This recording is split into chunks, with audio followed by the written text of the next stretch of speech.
I'll tell you the most remarkable story I've had with the potato.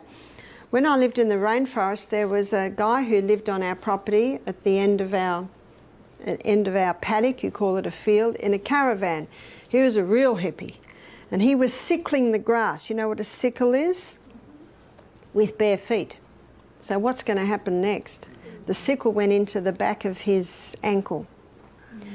Now, I heard about it, but I didn't see him for a few days. And one of the guys said, have you seen Chris? His foot's up like a red balloon, and there's a red line going up his leg.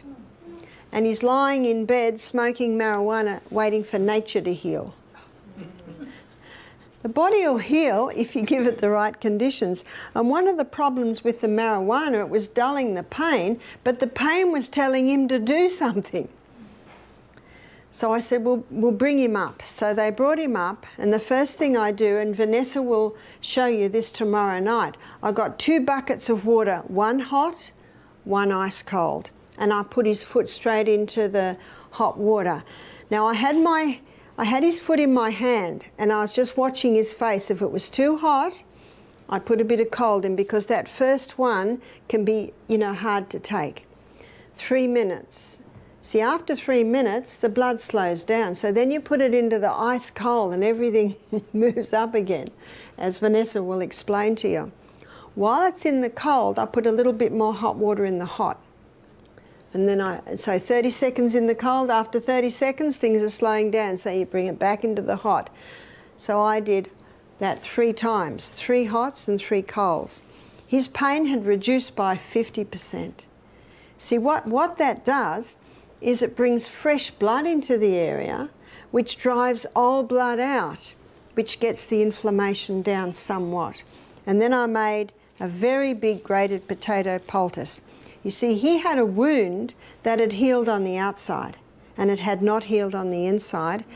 And tetanus happens in an area of a wound that hasn't healed from the inside and sealed on the outside, and there's an element of horse organism. Well, we had a horse in the paddock, so he was a perfect environment for tetanus. So I put a big grated potato poultice on his foot, and I said, come back in 2 hours. He could limp now. So just that reaction tells me we're getting results.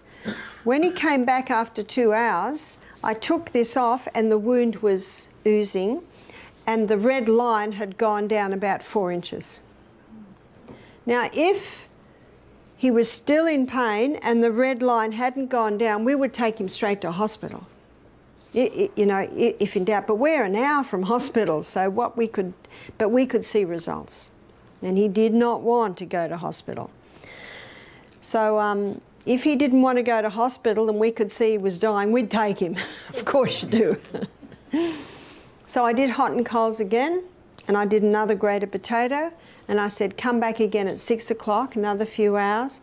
And every time he came back, the line was going down, down, down, and the foot was going down, down, and the foot was still oozing. See, this draws, and when you took it out, you could see the area where it was drawing. And then he put the grated potato on, we put it on after another hot and cold all night. He came over in the morning, we did another hot and cold, and the red line was gone.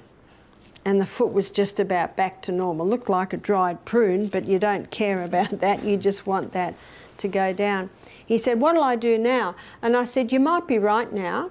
I said, see how it goes, but if it starts to hurt, if it starts to throb, and if that seals, we need to do all that again. So I basically left it with him then.